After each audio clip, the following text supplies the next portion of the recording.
இப்போ லேசாக இங்கே திடீரென்று பெய்த மழை இப்போ லேசாக முளைப்புக்கு இவ்வளோ சத்தம் போடுகின்றார்கள். லேசாக முளைத்ததுக்கு இவ்வளோ முளைத்ததுக்கு, லேசாக முளைப்புக்கு இவ்வளோ சத்தம் போடுகின்றார்கள். லேசாக முளைத்ததுக்கு இவ்வளோ முளைத்ததுக்கு, லேசாக முளைத்ததுக்கு இவ்வளோ முளைத்ததுக்கு.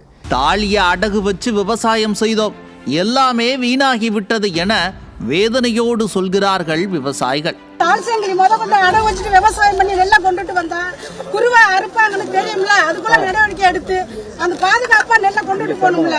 நெல் எல்லாம் சீரழிஞ்சுக்க கஷ்டப்பட்டு இங்க கொண்டு வந்தா கவர்மெண்ட் இப்படி போட்டு வச்சிருக்கு நெல்லை. ஆனால் கொஞ்சமும் பொறுப்பில்லாமல் லேசா முளைச்சிருக்கு இதுக்கு போய் என அசால்ட்டாக பதில் சொல்கிறார் வேளாண் துறை அமைச்சர். இதுதான் ஸ்டாலின் நடத்தி கொண்டிருக்கும் மாடலாட்சியின் லட்சணம்.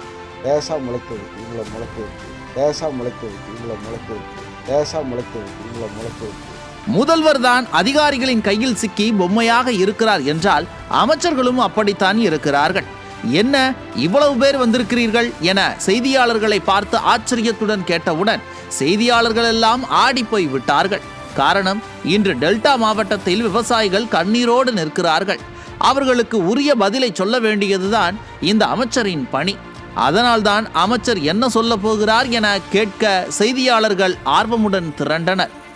அது தெரியாமல் நாட்டில் என்ன நடக்கிறது என புரியாமல் என்ன இவ்வளவு பேர் வந்திருக்கிறீங்க என கேட்டுவிட்டு அதிகாரிகள் சொல்லிக் கொடுப்பதை பேசியிருக்கிறார் MRK பன்னீர்செல்வம். நெல் கொள்முதல் குறித்து கேட்டபோது ஒரு நாளைக்கு 2000 மூட்டை கொள்முதல் செய்ய முடியாது என்கிற தொனியில் பேசியிருக்கிறார் அமைச்சர்.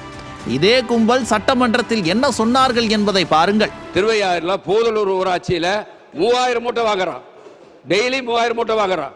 நீங்க எந்த இடத்துல எம்எல்ஏக்களை சொல்லுங்க, நாங்க அங்க இடத்துல 3000 மூட்டை வாங்குறோம். 3000 மூட்டை வாங்கிட்டு இருக்கிறான், 3000 மூட்டை வாங்கிட்டு இருக்கிறான்.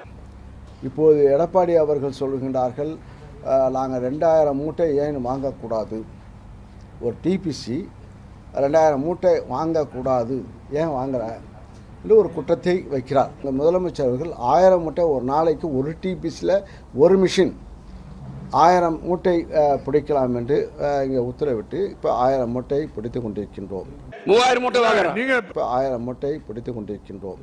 3000 மூட்டை வாங்கிட்டு இருக்கிறான். இப்போ 1000 மூட்டை பிடித்து கொண்டிருக்கின்றோம். 3000 மூட்டை வாங்கிட்டு இருக்கிறான். பார்த்தீர்களா, அன்று ஒரு நாளைக்கு 2000 மூட்டைகளை வாங்குகிறோம் என சொன்னவர்கள் தான் இன்று 2000 மூட்டைகளை வாங்க முடியாது என்கிறார்.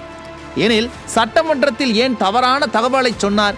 இதைத்தான் எதிர்க்கட்சி தலைவர் கேட்கிறார். அதற்கு உரிய பதிலை இந்த அமைச்சர் சொல்லவே இல்லை. அதைவிட கொடுமை, நெல்லெல்லாம் லேசாக முளைத்து விட்டதாம்.